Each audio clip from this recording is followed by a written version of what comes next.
RCM is,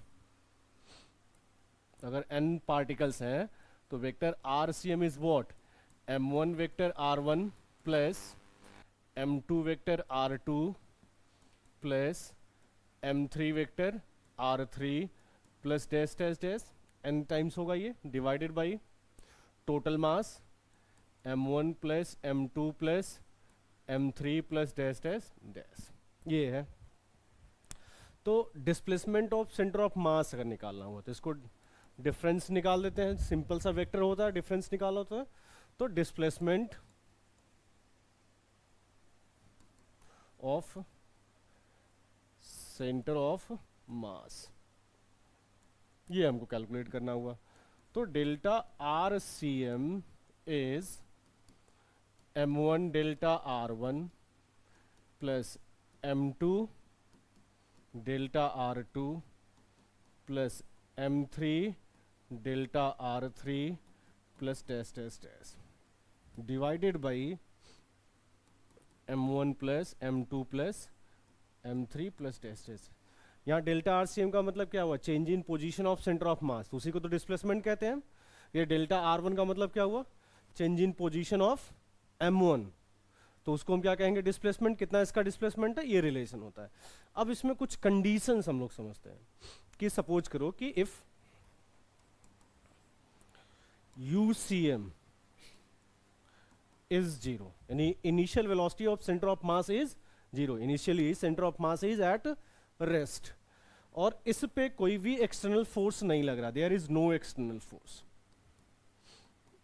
external force भी क्या है, जीरो। अब अगर एक्सटर्नल फोर्स जीरो है तो एक्सेलरेशन क्या होगा इसका, सेंटर ऑफ मास का, वो भी जीरो आएगा। अगर ये जीरो हुआ तो क्या ऑब्जेक्ट मूव करेगा, नहीं, उसमें इंटरनल फोर्स लग सकता है। इंटरनल फोर्स लगेगा तो इंडिविजुअल पार्टिकल्स मूव करेगा, यानी इंडिविजुअल पार्टिकल्स के डिस्प्लेसमेंट में पोजीशन में चेंज आ सकता है, डिस्प्लेसमेंट हो सकता है, लेकिन सेंटर ऑफ मास क्या रहेगा, हमेशा रेस्ट में रहेगा। नहीं, सेंटर ऑफ मास क्या रहेगा, रेस्ट में। तो जो सेंटर ऑफ मास की पोजीशन है वो क्या रहेगा, कांस्टेंट रहेगा, उसकी पोजीशन में कोई चेंजेस नहीं आएगा RCM में। तो जो डेल्टा RCM की वैल्यू है, यानी डिस्प्लेसमेंट ऑफ सेंटर ऑफ मास जो है वो क्या आएगा, जीरो। कब के लिए, जब ये कंडीशन सेटिस्फाई कर रहा हो कि वेलोसिटी क्या है सेंटर ऑफ मास की, जीरो है, इनिशियली वो रेस्ट में था, और नेट फोर्स एक्सटर्नल फोर्स भी क्या है, जीरो। अगर एक्सटर्नल फोर्स जीरो है तो एक्सेलरेशन क्या होगा, जीरो। एक्सेलरेशन जीरो होगा तो कोई भी मूवमेंट नहीं होगा सेंटर ऑफ मास में। तो सेंटर ऑफ मास की जो पोजीशन पहले वही पोजीशन बाद में, तो उसका डिस्प्लेसमेंट क्या आएगा, जीरो, यानी इनिशियल पोजीशन किसके इक्वल, फाइनल के इक्वल हो जाएगा। अच्छा, अब इसका मतलब क्या हुआ कि जो ये रिलेशन लिखा हमने कि डिस्प्लेसमेंट ऑफ सेंटर ऑफ मास, ये वाली वैल्यू जीरो, ये जीरो का मतलब ये पूरी वैल्यू जीरो हो जाएगा। ये जीरो हुआ ना, तो इसको जीरो से इक्वेट करेंगे तो उधर ट्रांसफर हो जाएगा, जीरो इंटू मास। तो मिला क्या हमको, मान लो यहां से अगर बात करें हम कि हमको क्या रिलेशन मिला, ये कि डेल्टा RCM जो है वो जीरो हो गया। तो m1 delta R1 plus m2 delta R2 plus m3 delta R3 plus dash dash dash equal to क्या आएगा, ये जीरो हो जाएगा, क्योंकि मास का प्रोडक्ट जीरो में होगा, वो जीरो ही आएगा। तो ये m इंटू डेल्टा R1 क्या है, इन चेंज इन मास मोमेंट है। हमने पढ़ा था कि m इंटू एक्स को क्या कर रहे थे हम, mass moment about centre of mass. तो ये change in mass moment of m1 plus change in mass moment of m2 plus change in mass moment of m3 plus डेट की वैल्यू किसके इक्वल आएगा, जीरो के इक्वल होगा। तो अदर एंड पे अगर पहुंच जाता है तो प्लैंक कितना डिस्टेंस चलेगा वो हमको पता करना है। समझ आ रहा हम क्या कह रहे हैं, पूछा क्या गया कि find displacement of Planck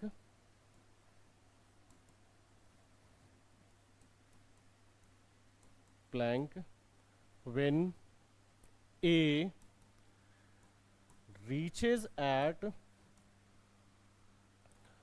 other end, ये क्वेश्चन है, ठीक है। अच्छा, अब थोड़ा सा हम समझते हैं पहले यहां पर।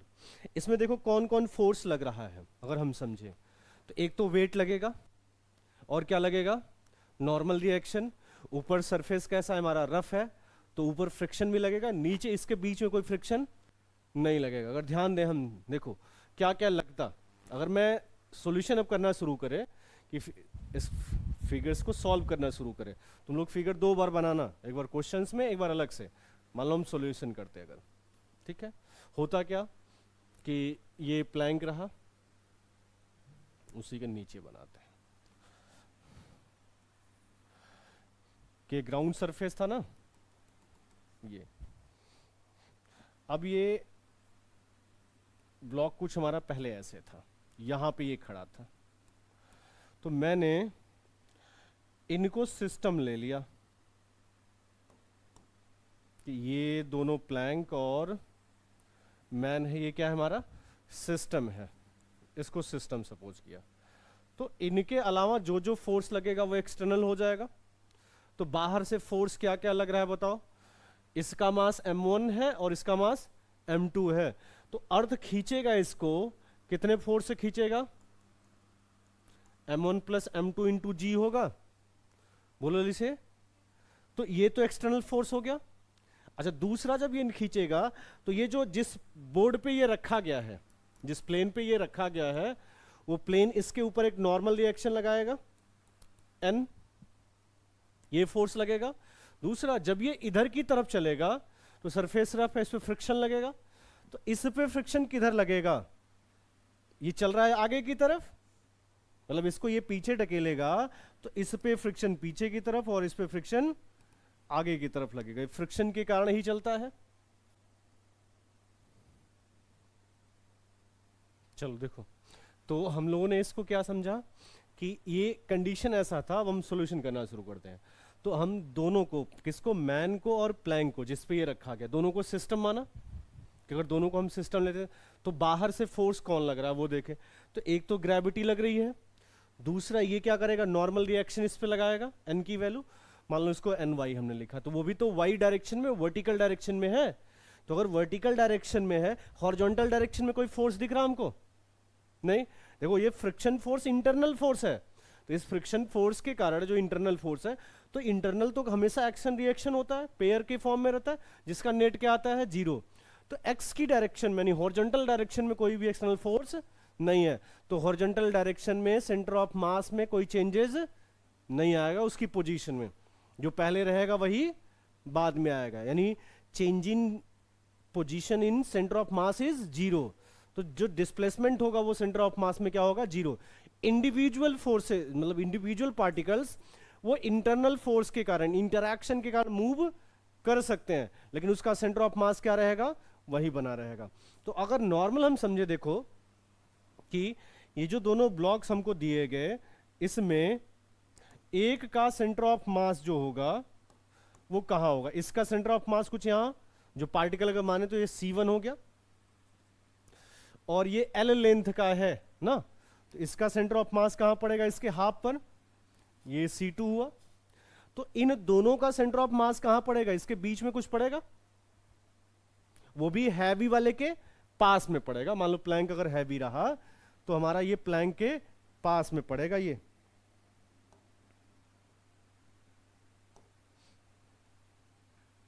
अच्छा अब देखो, तो कुछ यहां पड़ा ये, अब जब ये इधर चलना शुरू करेगा, यानी कहने का मतलब ये हुआ कि ये जो सेंटर ऑफ मास से लाइन पास कर रही है, ये C2 C1, ये जो नेट इसका सेंटर ऑफ मास है वो हमेशा क्या रहेगा, जो सेंटर ऑफ मास जहां इसका पड़ रहा है, ये पड़ा C2, ये रहा C1, तो ये हुआ centre of mass of body हुआ सिस्टम का। तो ये सेंटर ऑफ मास क्या होगी, हमेशा इसी लाइन पर आएगा, ये घूम के इधर आएगा, तो कुछ ब्लॉक ये क्या होगा, अपोजिट डायरेक्शन में डिस्प्लेस होगा, क्योंकि सेंटर ऑफ मास क्या हो, वहीं बना रहे। तो कुछ इसकी जगह ये चलेगा उस तरफ, ठीक है, तो इसका सेंटर ऑफ मास इधर हो गया, और कंबाइंड बॉडी का जो सेंटर ऑफ मास होगा दोनों को ज्वाइन करने वाली लाइन के अलोंग, तो ये वाली सेंटर ऑफ मास किधर पड़ जाएगा, इस तरफ। तो ब्लॉक कुछ हमको जो मिलेगा वो कैसा मिलेगा, यानी ये इस डायरेक्शन में कुछ इस तरह से मूव करेगा कि इसका सेंटर ऑफ मास जो पहले था वहीं पर रहेगा। ये प्लैंक हो गया, ब्लॉक अब यहां कहीं आ जाएगा, ये जो m1 मास का ए ऑब्जेक्ट है वो यहां आ गया, तो इसका सेंटर यहां पड़ गया C1, और इस ये इधर पड़ जाएगा ये C2, और ये बॉडी का कंबाइंड सेंटर ऑफ मास क्या होगा, उसी पॉइंट पर पड़ेगा। ठीक, इतना समझ में आ रहा मैं क्या कह रहा हूं? तभी तो कोई चेंजेस नहीं हुआ। यही पढ़ा ना हमने कि एक्स की डायरेक्शन में कोई फोर्स नहीं लग रहा है, नो एक्सटर्नल फोर्स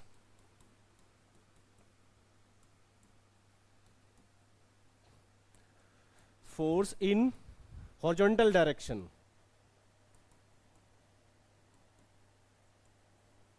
तो हॉरिजॉन्टल डायरेक्शन में अगर कोई फोर्स नहीं है तो change in position of centre of mass in x direction क्या होगा, 0।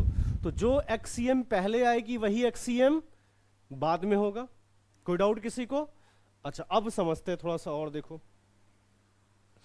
कि हमने क्या लिया, ये इनिशियल कॉन्फ़िगरेशन, ये इनिशियल था, ये क्या था हमारा फाइनल। तो हमने कुछ एक्सिस चूज किया, मान लो ऐसे आर्बिट्री एक्सिस ले लिया हमने कि हमारी ये एक्सिस है, ये एक्स एक्सिस, और ये क्या होता वाई एक्स। मान लो ये तो इसी डायरेक्शन मूव करेगा ना, ये एक्सिस ले ले, चल ये एक्सिस हो गया। यहां से इसका जो कोऑर्डिनेट है वो x1 है। कितना है हमारा x1, पहले भी x6 वही है। अब कुछ ये डिस्प्लेस किया तो इसकी कोऑर्डिनेट कितनी हो गई x2, मतलब इससे डिस्टेंस कितना हुआ x2। ठीक, अच्छा अब इनिशियल जब वो मूव नहीं कर रहा था तो इनिशियली एक्सीएम की वैल्यू क्या होगी वो पता कर लेते हैं हम।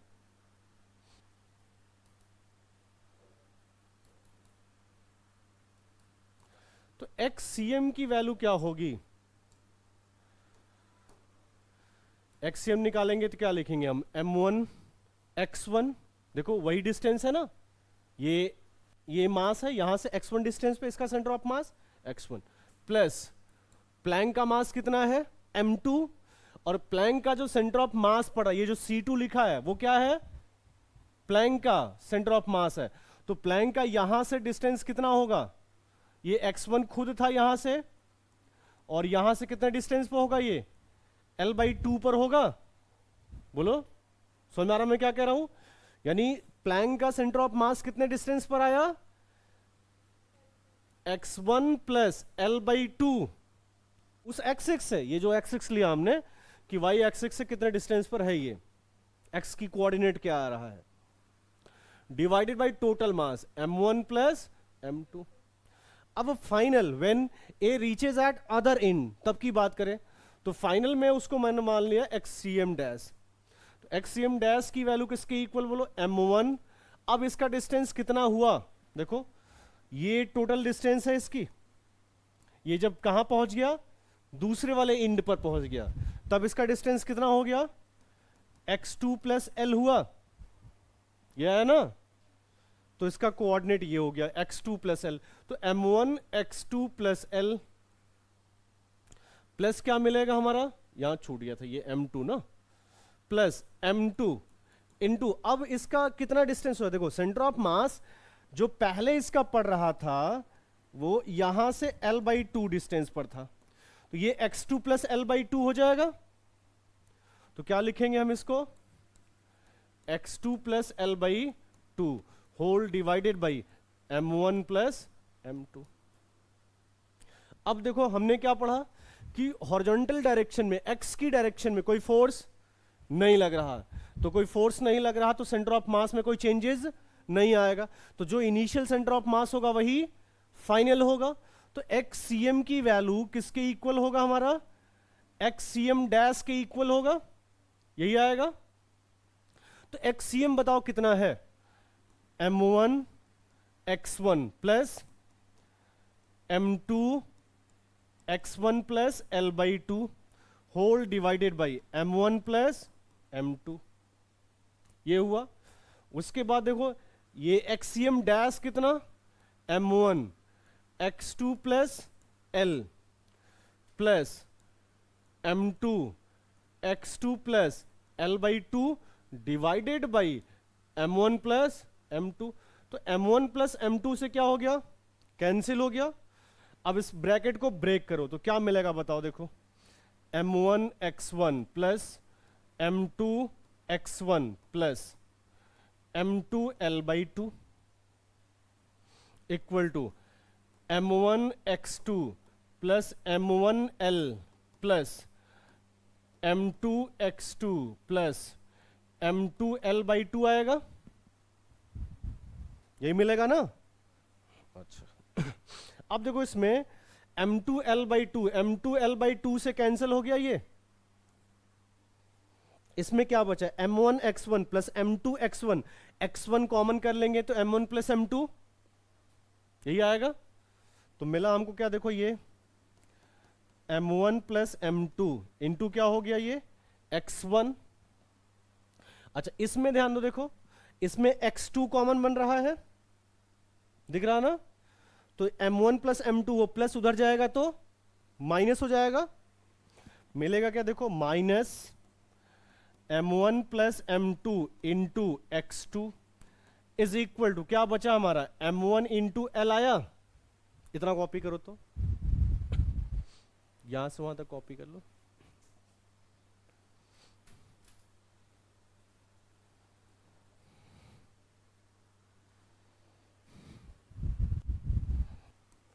तो इसका सेंटर ऑफ मास ये C1 लिया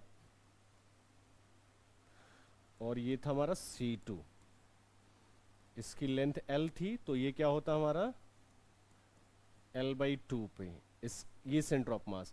तो कंबाइंड दोनों का जो सेंटर ऑफ मास पड़ता वो यहां पड़ता, ये centre of mass of system था, दोनों को सिस्टम लिया था जो। अच्छा अब इसके बाद जब ये यहां से कुछ डिस्टेंस चला,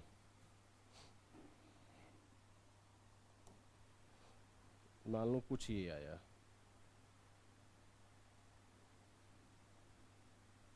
ये इस तरफ चला था ना, तो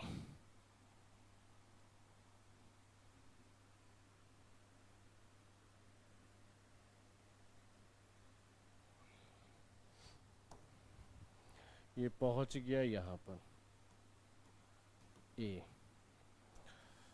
और x6 यहां से लिया था, इसका कोऑर्डिनेट लिख दिया x1। तो अब इसकी कोऑर्डिनेट कितनी हो गई x2, ये पहुंच गया C1 यहां पर और ये आधे पर था C2, ठीक है।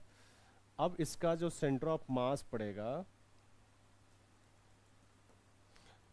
ये centre of mass of body है, ये है C2।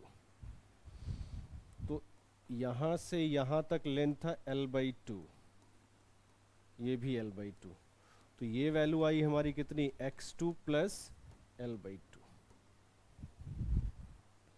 और इसका डिस्टेंस क्या x2 प्लस L हो गया।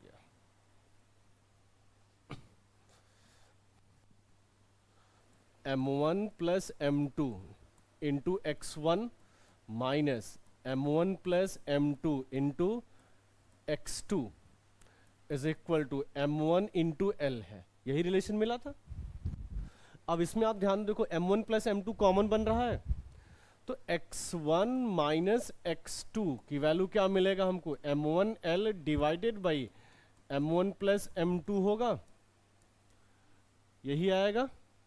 हाँ ये एक्चुअल में है क्या, देखो इसमें यहां पर पहले इस एक्सिस से एक फिक्स्ड एक्सिस से कितने डिस्टेंस पर था प्लैंक x1 पर, बाद में कुछ पीछे आया तो इसकी डिस्टेंस कितनी हो गई x2, तो कितना ये पीछे की तरफ बैकवर्ड कितना आया x1 माइनस x2, यानी डिस्प्लेसमेंट ऑफ प्लैंक हुआ, क्या मिला बताओ हमको ये x1 माइनस x2। इसका अगर डिस्प्लेसमेंट निकालेंगे कि कितना बैकवर्ड डायरेक्शन में मूव किया तो क्या होगा x1 माइनस x2। देखो ये मैन चला था किधर की तरफ टूवर्ड्स राइट, यानी फॉरवर्ड चला, प्लैंक किधर चला backward, so that its centre of mass remains on this line, जो लाइन है उसी लाइन पर यानी फिक्स रहे, जो डिस्टेंस है वो सेम रहे, तभी तो सेम रहेगा ना कि वे एक आगे चला दूसरा पीछे, तो दोनों का कॉम्बिनेशन से centre of mass same point पर लाइन किया। तो ये x1 माइनस s2 क्या हुआ डिस्प्लेसमेंट ऑफ द प्लैंक हुआ।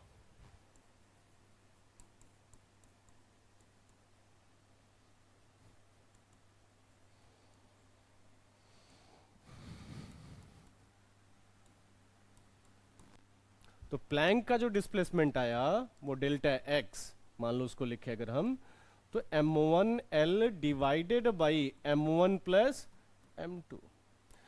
अच्छा, अब अगर कोई पूछे कि what is the displacement of man, ये जो ए मैन है वो कहाँ चला हुआ है, अगर प्लैंक से आप बैठ के देखोगे तो प्लैंक के रिस्पेक्ट में ये कितना डिस्टेंस कवर किया, जितनी प्लैंक की लेंथ थी, तो प्लैंक का लेंथ कितना था l, प्लैंक के रिलेटिव इसका डिस्प्लेसमेंट कितना l, तो ग्राउंड से इस एक्सिस से कितना डिस्प्लेसमेंट आएगा उसका, यानी बोले अगर हम कि यहां पर, अब ये तो प्लैंक का निकाला गया कि पूछा गया what is the displacement of man from ground, तो displacement of man with respect to plank ये था, वो कितना आया है, बोलो एल है, किधर की तरफ, टुवर्ड्स राइट है। अच्छा, अब ग्राउंड से अगर हम निकालते हैं कि displacement of man with respect to ground, या इसका मतलब आप जो पढ़ते हो कि क्या होता कि delta x of M with respect to P, तो इसको क्या लिखते हो, डेल्टा एक्स एम यानी displacement of man with respect to ground minus displacement of plank with respect to ground, यही लिखते हो ना, यही पढ़ते हैं हम। तो क्या हो जाएगा, डेल्टा एक्स एम जी यानी मैन का किसके रिस्पेक्ट में, ग्राउंड के, तो माइनस और माइनस क्या हो जाए, माइनस हो जाएगा तो प्लस हो जाएगा, बोलो इसे, ये प्लस हो गया, वो जिस फ्रेम पे आप मूव करते हो उसका ऐड हो जाता है वैसे भी। अब देखो ध्यान दो थोड़ा सा इसमें कि displacement of man with respect to plank किधर है, टुवर्ड्स राइट है, तो राइट को हमने प्लस लिया हुआ है। Displacement of plank with respect to ground ये किधर था, टुवर्ड्स लेफ्ट आ रहा था कि नहीं, अभी देखा था डायग्राम में, उसमें समझा था ना हमने, किधर की तरफ था ये, टुवर्ड्स लेफ्ट था, तो एक प्लस होगा तो दूसरा क्या आएगा, माइनस हो जाएगा, तो ये माइनस क्या लिखेंगे हम, m1l divided by m1 plus m2। अब देखो तो इसमें l कॉमन बन रहा है, l कॉमन कर लेते, एलसीएम लेंगे तो क्या आएगा, m1 प्लस m2, तो ये m1 plus m2 minus m1 into L हुआ, तो m1 से m1 क्या हो गया, कैंसिल, मिला क्या हमको ये m2 divided by m1 plus m2 into L आया। अब दोनों पे ध्यान देखो, जब प्लैंक का डिस्प्लेसमेंट ले रहे हैं तो क्या आ रहा है, m1, प्लैंक का मास हमने क्या लिया हुआ है, m2 लिया हुआ है, फिगर्स में जो देखो बना हुआ है हमारा, उसमें इसका मास m2 है, इसका मास m1 था, तो जब हम डिस्प्लेसमेंट निकाल रहे हैं तो एक दूसरे का अपोजिट आ रहा है कि नहीं, देखो, तो जो डिस्प्लेसमेंट होता है वो इनवर्सली प्रोपोर्शनल टू मास है, समझ आ रहा मैं क्या कह रहा हूं, तो डिस्प्लेसमेंट की अगर बात करें तो displacement is inversely proportional to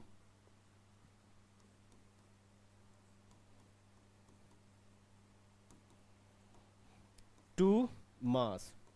अच्छा, इसमें देखो एक चीज और, एल लिखा हुआ है, एल एक्चुअल में है क्या, उस प्लैंक की लेंथ जिस पे वो मूव कर रहा है, या कुछ डिस्टेंस अगर हम x ले लेते कि x चल रहा था तो l की जगह पे हमारा x आता, तो l जो है ना वो रिलेटिव डिस्प्लेसमेंट है, क्या है, रिलेटिव डिस्प्लेसमेंट है, मैन का प्लैंक के रिस्पेक्ट में रिलेटिव डिस्प्लेसमेंट कितना है, l, जब ऊपर से बैठ के हम देख रहे हैं तो l क्या है हमारा यहां पर, रिलेटिव डिस्प्लेसमेंट है। चलो कॉपी कर लो इसको, ये यही फॉर्मूला बन गया अब हमारा ये।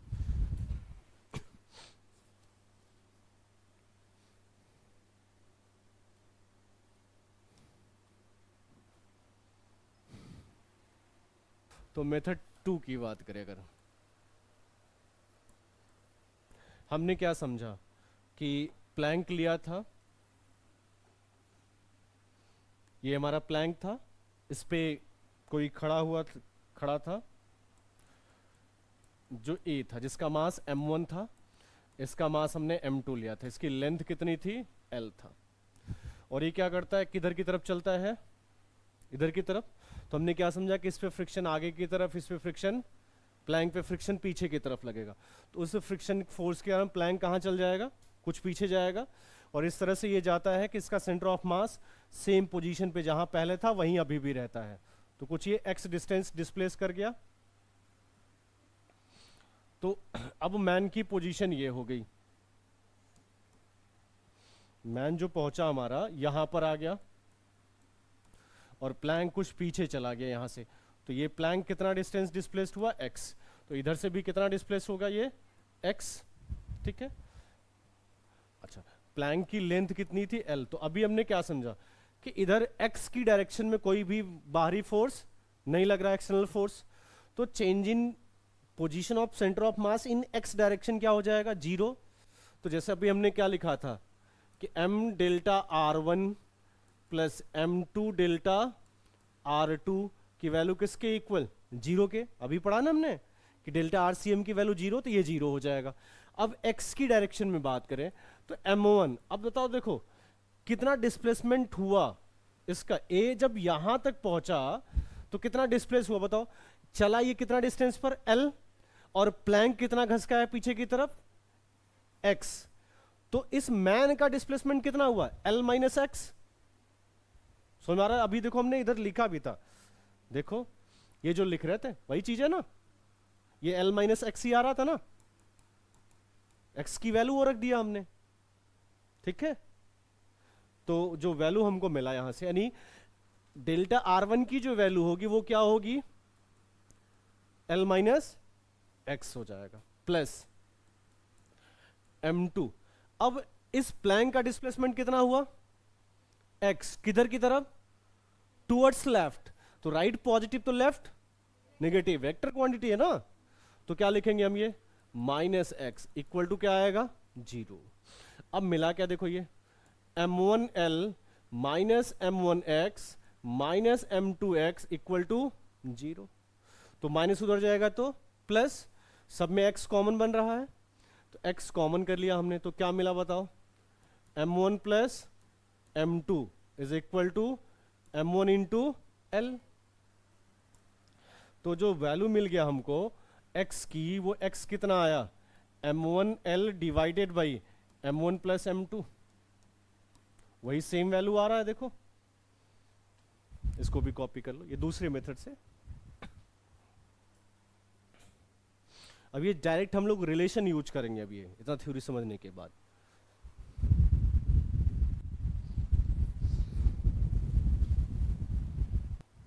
देखो इसमें हमने क्या समझा कि इनिशियली क्या थे, ये रेस्ट में थे। अच्छा, इसमें भी देखे बाहर से फोर्स कौन कौन लग रहा है, अगर फोर्स कौन कौन लग रहा है समझे थोड़ा सा भी, अब इस थोड़ा सा समझ लेते फिर सब में अपने आप सेटअप। एक तो mg लगेगा, मतलब बाहर की तरफ से जो फोर्स लगने वाला है वो m प्लस एम इंटू जी लगेगा, और यही नॉर्मल रिएक्शन जो सरफेस लगाएगा वो n, और यहां पर नॉर्मल रिएक्शन लगेगा, तो ये तो एक्शन रिएक्शन पेयर हो जाएगा ना। अगर मैं दोनों को सिस्टम मान लूं कि ये दोनों हमारे सिस्टम हैं, ठीक है, ये पूरा सिस्टम लिया हमने, तो दोनों अगर सिस्टम माना तो इसका जो नॉर्मल लग रहा है कि मान लो इसको n1 और n1 नाम लेता, ये तो इंटरनल फोर्स हो गया। तो एक्सटर्नल फोर्स सिर्फ किस डायरेक्शन में लग रहे हैं, y की डायरेक्शन में। एक्सटर्नल फोर्स किधर लग रहा है, y की डायरेक्शन में। तो क्या x की डायरेक्शन में कोई चेंजेज आएगा सेंटर ऑफ मास के पोजीशन में, नहीं। तो x की डायरेक्शन में फोर्स 0 है, इनिशियली रेस्ट था, तो एक्सेलरेशन भी 0 है, यानी x की डायरेक्शन में change in position of centre of मास क्या होगा, 0 होगा। मतलब वो रिलेशन सब अप्लाई कर सकते हैं। अच्छा, अब इसको अगर हम छोड़ते हैं तो ये गिर के कहां आया होगा, नीचे की तरफ आया होगा। तो जब हम यहां से बैठ के देखेंगे तो हमको कितना डिस्टेंस ये चलते हुए दिखेगा x की डायरेक्शन में, जो ये होगा वही आएगा, x की डायरेक्शन में दिखेगा ना। मतलब अगर फाइनल की अगर बात करें कि ये जो फिगर है हमारा वो कुछ ऐसे चला होगा और ये जाके आया होगा, तब ना दोनों का मिला के इसके रिलेटिव में कुछ डिस्टेंस ये चला और कुछ डिस्टेंस ये चला, तब इनका डिस्प्लेसमेंट कितना हुआ, बोलो ये डिस्टेंस कितना हुआ, ये l के इक्वल, मतलब उसकी जो बेस का लेंथ है उसके क्या आएगा, इक्वल। ये जो जो लाइन है वो कुछ डिस्टेंस इधर चला होगा, कुछ इधर चला होगा। वो क्यों चलता है, नॉर्मल रिएक्शन। देखो एक नॉर्मल इधर आएगा, एक इधर आएगा, इसके नॉर्मल के कारण ये पीछे की तरफ चलेगा, ठीक है। वो अगर मूव क्यों किया तो इसके नॉर्मल रिएक्शन के कारण, कंपोनेंट्स के कारण। तो कितना डिस्टेंस मूव करेगा वो हमको पता करना है। तो अभी हमने जो रिलेशंस पढ़ा कि हम क्या निकालते हैं, डिस्प्लेसमेंट ऑफ द प्लैंक, क्या निकालना है हमको, डिस्प्लेसमेंट ऑफ प्लैंक निकालना है। तो रिलेशंस हमने क्या लिखा,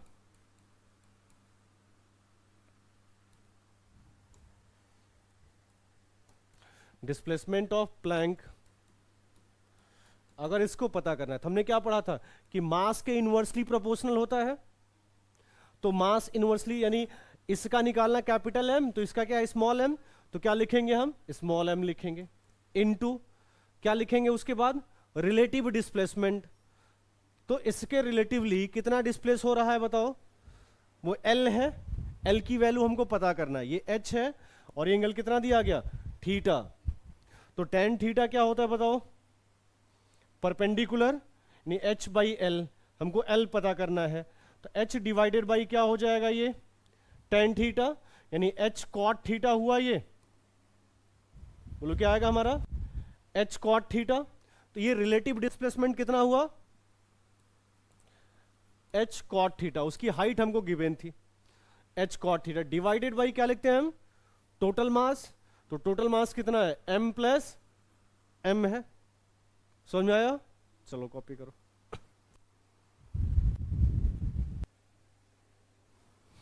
अच्छा ये किधर की तरफ आएगा लिखा, ये टुवर्ड्स लेफ्ट हो जाएगा ना।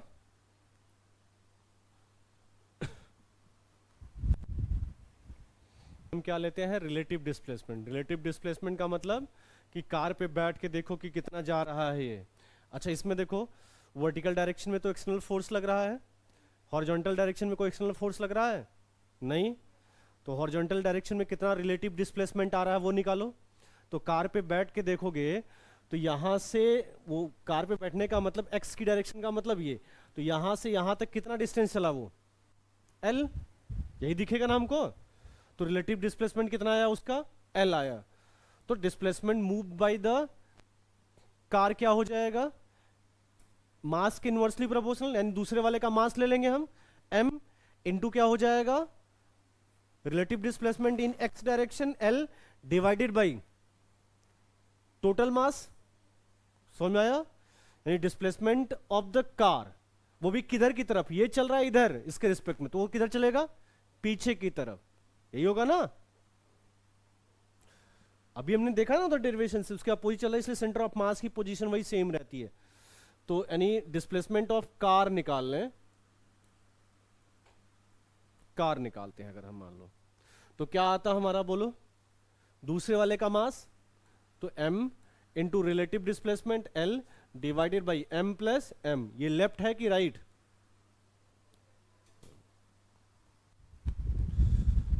अभी तक नहीं समझ में आया तुम लोगों को।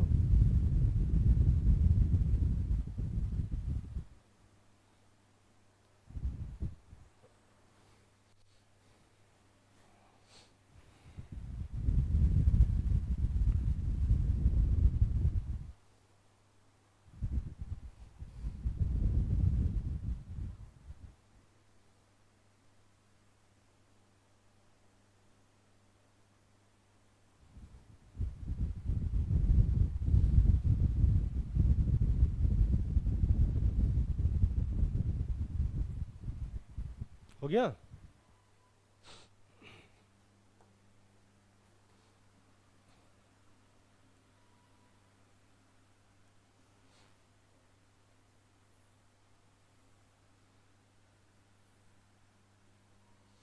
देखो ये एक वेज है, ठीक है, जिसमें एक ये सर्कुलर ग्रूव्स है, जिसकी रेडियस कितनी है, r है।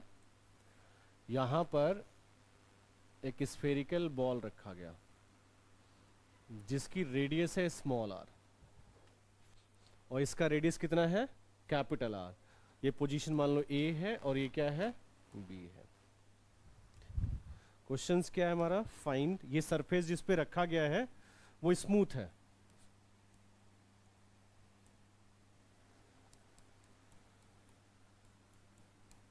find distance moved by wedge when block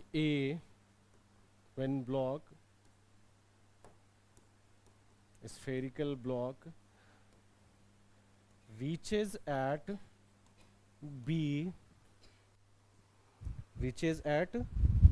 B चलो सॉल्व करो तो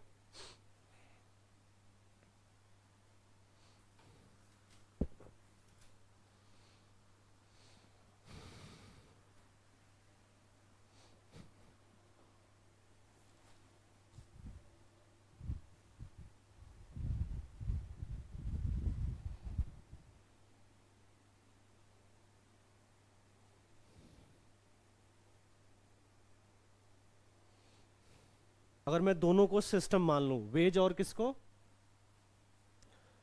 ये स्फेरिकल बॉडी को, ठीक है, तो हॉरिजॉन्टल डायरेक्शन में कोई फोर्स लग रहा है नहीं, वो जो लगेगा नॉर्मल रिएक्शन वो तो इंटरनल फोर्स हो जाएगा, तो एक्सटर्नल कोई नहीं लग रहा, वेट लगेगा हमेशा नीचे की तरफ, ये इस पे नॉर्मल लगाएगा ऊपर की तरफ। अच्छा अब देखो इसके बाद, तो यानी एक्स की डायरेक्शन में कोई सेंटर ऑफ मास में चेंजेस नहीं आएगा, यानी एक्स की डायरेक्शन वो रिलेशन हम लगा सकते हैं। अब जब इसको छोड़ेंगे तो फाइनल जो फिगर बनता है कि क्या बनता हमारा फाइनली ये वाली ब्लॉक यहां कहीं पहुंचती, बोलो, तो ये यहां से चल के यहां आता, यहां आने का मतलब ये यहां पर हुआ, तो कितना डिस्टेंस कवर किया इसने, वो ये रहा, मतलब वो स्फेरिकल है, वो बॉडी कहां रखी गई होगी, इसके सेंटर पे माने हम पार्टिकल की तरह, तो इसके सेंटर पे यहां पर होता, ये यहां पे रखा गया, तो इन दोनों के बीच का यानी यहां जाने का मतलब एक्स की डायरेक्शन में यहां पहुंचा, वाई और एक्स डिस्प्लेसमेंट है ना, तो हॉरिजॉन्टल डायरेक्शन में कितना डिस्प्लेस्ड हुआ ये डिस्टेंस, और ये वैल्यू किसके इक्वल आएगी, आर माइनस आर के इक्वल, टोटल इसकी रेडियस यहां है आर है, उसमें से ये पॉइंट यानी ये वाली पॉइंट पहुंचेगी यहाँ, यानी ये स्फीयर जाने का मतलब कि हमको ये स्फीयर ऐसे यहां दिखता हॉरिजॉन्टल डायरेक्शन में, तो इसकी डिस्टेंस कितनी हो गई है, आर माइनस आर हुआ, तो हॉरिजॉन्टल डायरेक्शन में रिलेटिव डिस्प्लेसमेंट कितना आया, आर माइनस आर, तो ये चला किधर की तरफ, टूवर्ड्स राइट, तो ये चलेगा किधर, टूवर्ड्स लेफ्ट, क्लियर, तो कितना डिस्टेंस मूव किया वेज, बताओ क्या आएगा, मास के इनवर्सली प्रोपोर्शनल, तो mass of spherical body m हो गया इनटू रिलेटिव डिस्प्लेसमेंट, तो r minus R divided by क्या होगा हमारा total mass m plus m, ये किधर की तरफ, टूवर्ड्स लेफ्ट।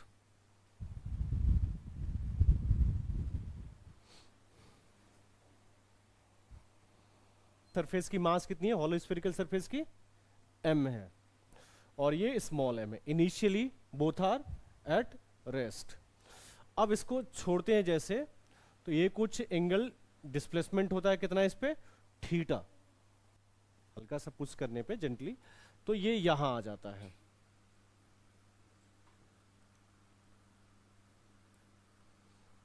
ये आ जाता है, ठीक है। अब पूछा क्या गया हमसे कि find displacement of ways, find displacement of ways when, मान लो ये पोजीशन ए होता, ये बी हो गया, when block reaches eight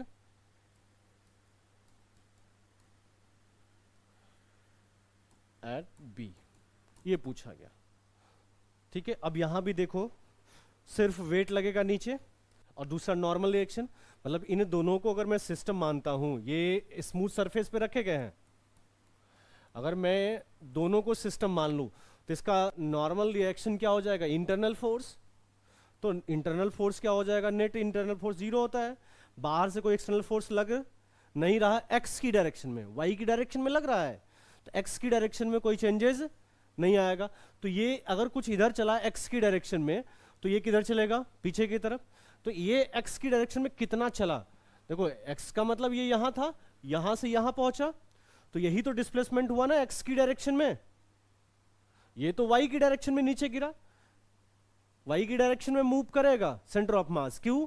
gravity नीचे लग रही है।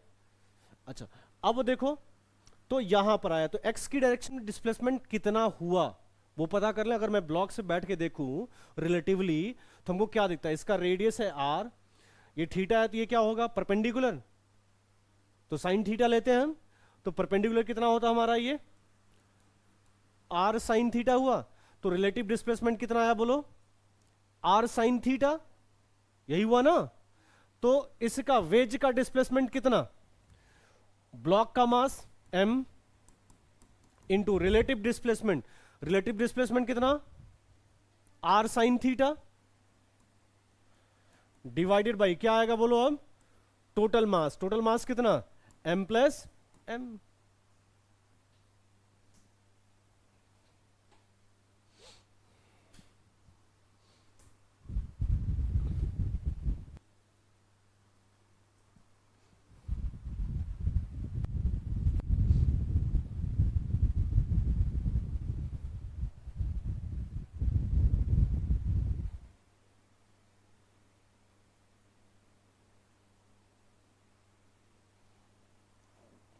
किसमें, एयर में।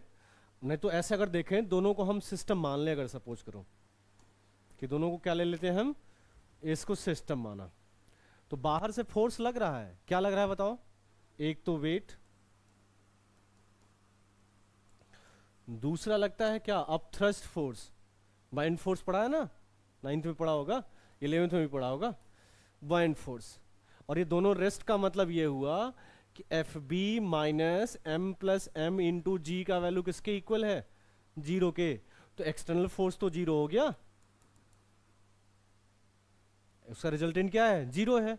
तो अगर एक्सटर्नल फोर्स 0 हुआ तो डिस्प्लेसमेंट, सेंटर ऑफ मास के डिस्प्लेसमेंट में कोई चेंजेस, सेंटर ऑफ मास में कोई चेंज नहीं आएगा, तो डिस्प्लेसमेंट क्या होगा, 0। तो अगर ये मंकी यहां पहुंच गया, यानी फाइनली अगर पहुंचा ये कहां पर, इस पोजीशन पे अगर ये पहुंचा, तो कितना डिस्टेंस, इस पे बैठ के हम देखें, यानी रिलेटिव डिस्टेंस निकाले तो कितना चला ये, L। तो distance moved by balloon, balloon के लिए अगर निकालें तो क्या होता था, मास के इनवर्सली प्रोपोर्शनल, तो मंकी का mass into relative distance L divided by क्या आएगा बोलो, m प्लस m हो जाएगा। ये ऊपर की नीचे, ये ऊपर चल रहा था तो ये किधर आएगा, नीचे आएगा, क्योंकि सेंटर ऑफ मास वहीं रहना है ना, इसका मास ऊपर शिफ्ट हुआ तो उसका मास कहां शिफ्ट होगा, नीचे की तरफ।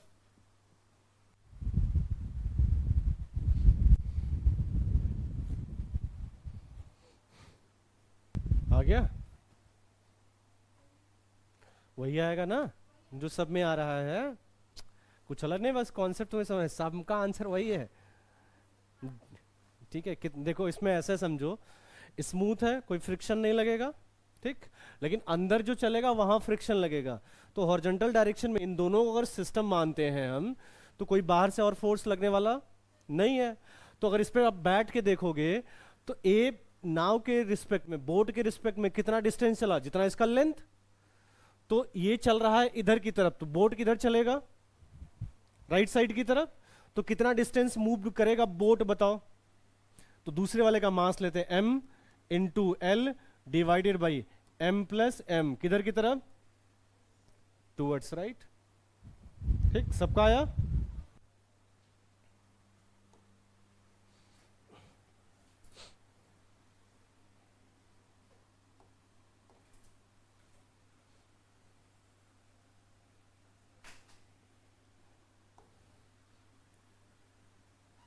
ये प्लैंक है, सरफेस कैसा हमारा, स्मूथ है, जिसका मास क्या है, कैपिटल M है।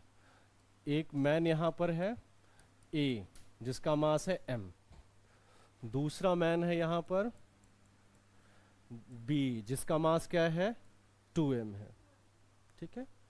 अभी हम लोग एक एक का पढ़ रहे थे, अब क्या हो गया, उस पर 2 आ गए। अब पूछा क्या, फाइंड या calculate displacement of plank plank की स्पेलिंग गलत लिख रहे हैं कि सही लिख रहे हैं हम? सही है ना? प्लैंक व्हेन बोथ, सी छूट जाता है सब में, वही तभी तो कह रहे हैं हम, हर में ऐसे ही लिखा है, जहां जहां प्लैंक लिखा है सब में देखो के लिखा है। Find displacement of Planck when both A and B interchange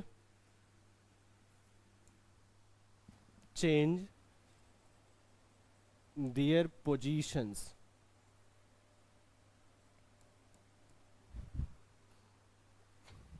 अब देखो, सुनो, पहले समझ लो, उसके बाद इसमें क्या कह रहा है हमारा कि ये तो इनिशियल है। फाइनल अगर हम सोचें, देखो ये ए से इधर की तरफ चलता, जब ये ऐसे नॉर्मली एक एक को सोचते हैं पहले कि अगर ये ए चला इधर की तरफ तो प्लैंक किधर चलेगा, पीछे की तरफ। अगर ये राइट चल रहा है तो, और 2a किधर की तरफ चला है, राइट्स की तरफ, तो ये चलता किधर, पीछे की तरफ। ये मास ज्यादा शिफ्ट हो रहा है इसकी तरफ, तो प्लैंक में नेट डिस्प्लेसमेंट किधर की तरफ होगा, टुवर्ड्स राइट।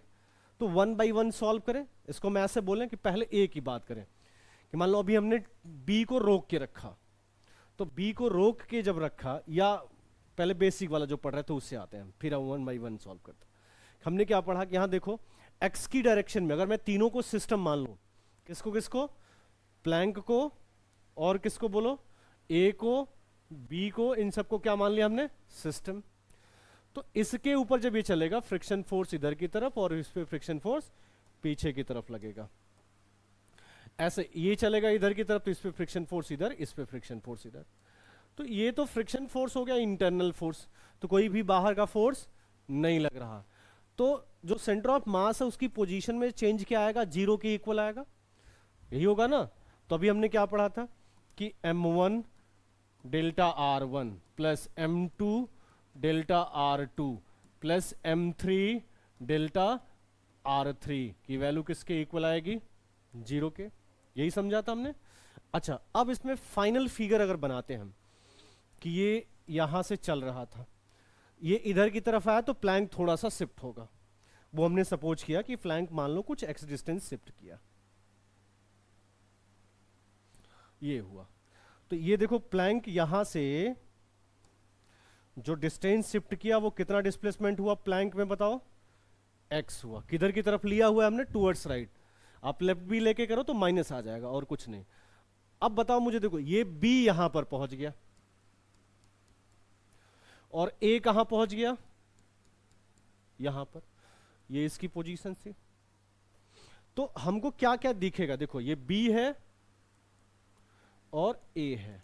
तो ए में डिस्प्लेसमेंट कितने का हुआ, पहले ए यहां था यानी इस पॉइंट पर था, तो कितना दूर आया, ये एल प्लस एक्स हुआ, और ये साइन हमारा पॉजिटिव लिया हुआ है हमने इसको, और ये क्या होगा हमारा, नेगेटिव। ठीक, अच्छा। और दूसरा ध्यान दो, देखो पहले जो बी था कितने डिस्टेंस पे था, एल पे, मतलब अब ये यहां से इतना डिस्टेंस कम हुआ इसका, तो कितना डिस्प्लेसमेंट हुआ, बी में कितना डिस्प्लेसमेंट हुआ, एल माइनस एक्स आया। लेकिन वो किधर की तरफ है, इधर की तरफ, तो माइनस एल माइनस एक्स हो जाएगा। तो जो ये रिलेशन है इसी में वैल्यू रखे, तो m1 की वैल्यू क्या है हमारा, m है, m इंटू इसका डिस्प्लेसमेंट कितना बोलो, l प्लस एक्स। अच्छा, दूसरे वाले का मास कितना है, 2m है, उसका डिस्प्लेसमेंट बताओ कितना, माइनस एल माइनस एक्स है। कोई डाउट, क्योंकि ये चला है एल डिस्टेंस प्लैंक पे इधर और प्लैंक चला है एक्स डिस्टेंस उधर, तो ऐड करते लेकिन एक प्लस और एक माइनस, तो एल माइनस एक्स हो जाता। तो इसका मिला हमको क्या, ये minus L minus x plus उसका टोटल मास क्या है, m, इसकी डिस्प्लेसमेंट कितनी है, x, और ये किसके इक्वल, 0 के इक्वल। यहां तक कोई डाउट किसी को। अच्छा, अब इसी का प्रोडक्ट कर दो, तो m into L plus m into x minus 2m into L plus 2mx plus क्या होता बताओ, m into x equal to 0। अच्छा, अब देखो इसमें ये ml है, ये माइनस 2ml है, तो 1 ml आएगा, माइनस 1 ml, और वो माइनस उधर ट्रांसफर हो जाएगा प्लस हो जाएगा, यहां देखो mx 2mx और mx, तो कितना हो गया, मतलब x कॉमन कर ले तो m प्लस 2m 3m हुआ, और प्लस क्या हो जाएगा कैपिटल M, तो मिलेगा क्या हमको 3m plus m into x की वैल्यू किसके इक्वल, m इंटू एल के इक्वल। कोई डाउट? अच्छा, अब यहां से x जो आया, x हमको मिला क्या, M L divided by 3m plus capital M हुआ, बोलो। अच्छा, ये तो सॉल्यूशन हो गया।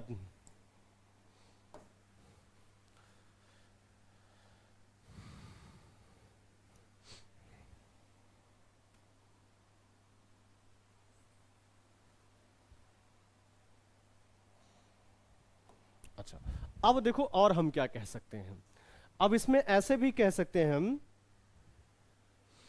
कि यहां पे अगर ध्यान, चाहे ए जाए या बी जाए, किसी से कोई हमको मतलब, हमको कितना मास ट्रांसफर हो रहा है उससे मतलब है। जब ए इसकी जगह चला गया, ये यहां आ गया, तो इसको हम ऐसे भी कह सकते हैं कि जो ब्लॉक रहा, पहले यहां पर क्या था, ए था, ये एम मास का, और इस बी वाले को हम कह सकते हैं ना कि ये एम मास के दो लोग थे, ये एम मास का एक था, ये लेंथ एल हुआ। अब इसमें जब ये शिफ्ट हुआ इधर की तरफ, यानी फाइनल हमको जो मिला क्या हो गया यहां पर, अब यहां पर आ गए हमारे पास कितने, फाइनली ये 2m हो गया, और इधर कितना हुआ, सिर्फ हमारा m हो गया। बोलो, यही मतलब हुआ ना, ये 2m हो गया। तो कितना इधर से कौन मूव किया हुआ है, m मास मूव किया, बाकी तो सब प्लैंक की तरह ही बिहेव कर रहे हैं। अब तो इसके लिए अगर डिस्प्लेसमेंट निकालें कि डिस्प्लेसमेंट ऑफ प्लैंक,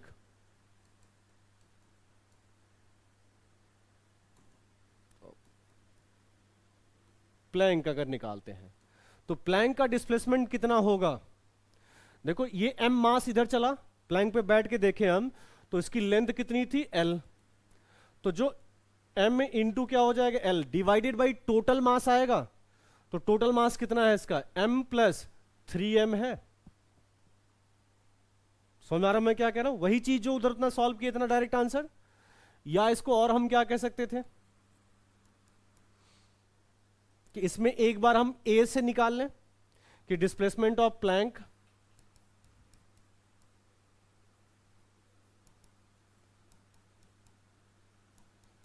अच्छा ये किधर की तरफ आया, ये चला था इधर, तो ये क्या होगा, राइट साइड। इसमें भी हमारा क्या था, इसको हमने राइट साइड ही लिया था। अब देखो, तो डिस्प्लेसमेंट ऑफ प्लैंक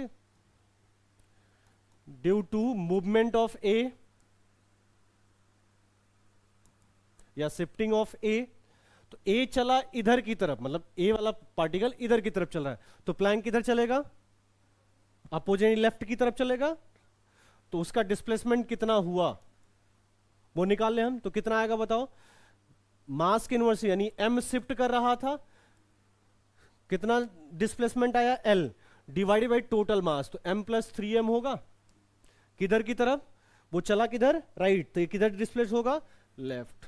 अच्छा, फिर उसके बाद डिस्प्लेसमेंट ऑफ प्लैंक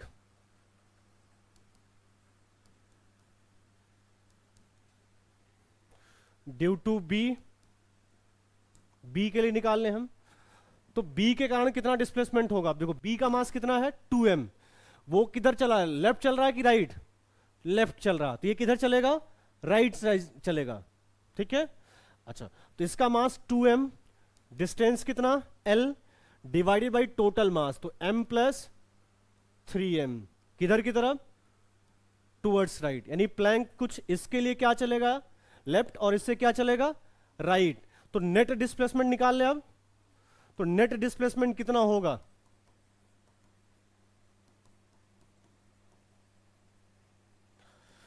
तो ये वाली देखो ग्रेटर है, इसमें ml है, इसमें क्या है 2 ml है, तो 2 ml में से एक ml माइनस करेंगे तो ml आ जाएगा, यानी मिलेगा क्या हमको, ये ml divided by capital M plus 3m towards right. चलो कॉपी कर लो अब।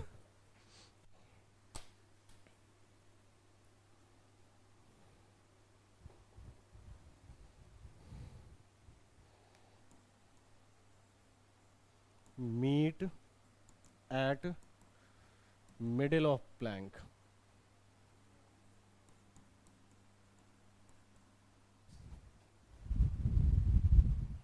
वो सही है स्पेलिंग, PLANK ही होता है। 1/1 करते हैं कि इस 40 के कारण कितना चल रहा है। 40 वाला किधर चला,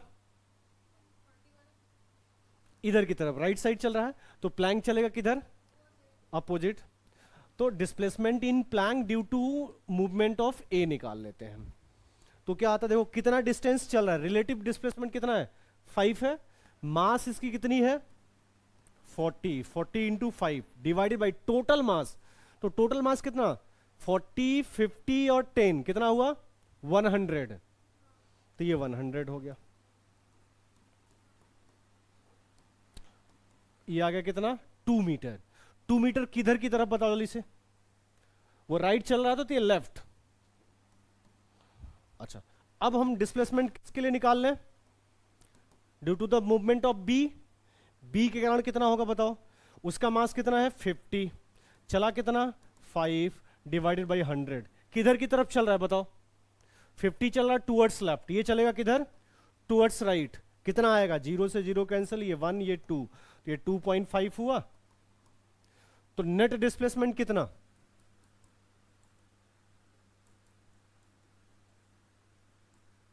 2.5 माइनस 2, तो कितना आया ये बोलो 0.5 मीटर। किधर की तरफ, राइट की लेफ्ट, ये ज्यादा है। या हमने और क्या समझा था, दूसरा वाला भी अगर यूज करें हम लोग तो क्या पढ़ा था बताओ, कि ये अगर चल रहा है इधर की तरफ तो ये x डिस्टेंस कुछ मूव करेगा। तो सपोज किया कि प्लैंक में डिस्प्लेसमेंट कितना हुआ x हुआ, हमने मान लिया कि प्लैंक कितना डिस्प्लेस हो रहा है x हो रहा, तो इसमें डिस्प्लेसमेंट कितना होगा 5 प्लस एक्स, इसमें डिस्प्लेसमेंट कितना होगा 5 माइनस एक्स। यही यूज किया था ना कि m1 delta x1 plus m2 delta x2 plus m3 delta x3 की वैल्यू किसके इक्वल आनी चाहिए 0 के। तो m1 की वैल्यू बताओ कितना है 40, तो 40 इंटू 5 प्लस एक्स होगा, प्लस m2 कितना हुआ हमारा 50, इसका डिस्प्लेसमेंट बताओ क्या -5 माइनस एक्स, ठीक है।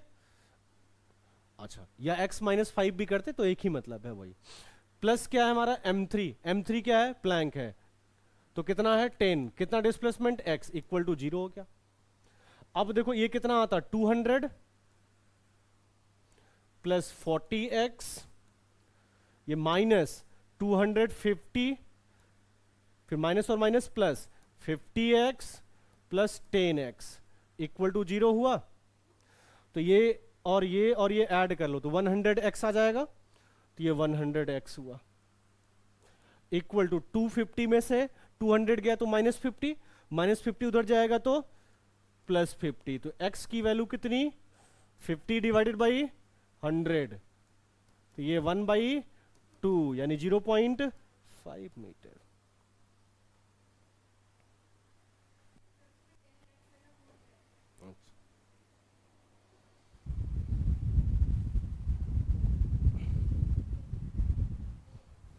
What is distance of man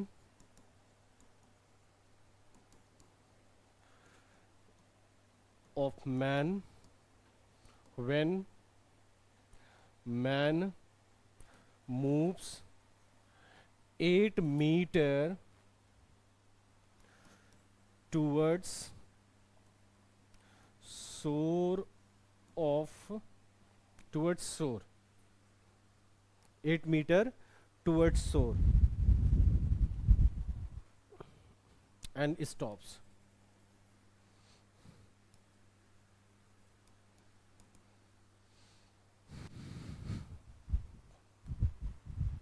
man किधर चल रहा है, इसके इंड की तरफ चल रहा है, ये रहा, तो यही हमारा मान लो फिक्स एक्सिस होता। तो इस पे ये चल रहा है 8 मीटर, 8 मीटर चल रहा है। तो क्वेश्चन में हमेशा दोबारा फिगर बनाया करो तो आधा समझ में आएगा, ठीक है। इसको अगर मैं फिर से रिपीट करता तो ये 8 मीटर इधर आएगा तो प्लैंक किधर चलेगा पीछे की तरफ, इतना तो सबको समझ में आता है। अच्छा, कुछ यहां पे आके हमको ये दिखता है ऐसे,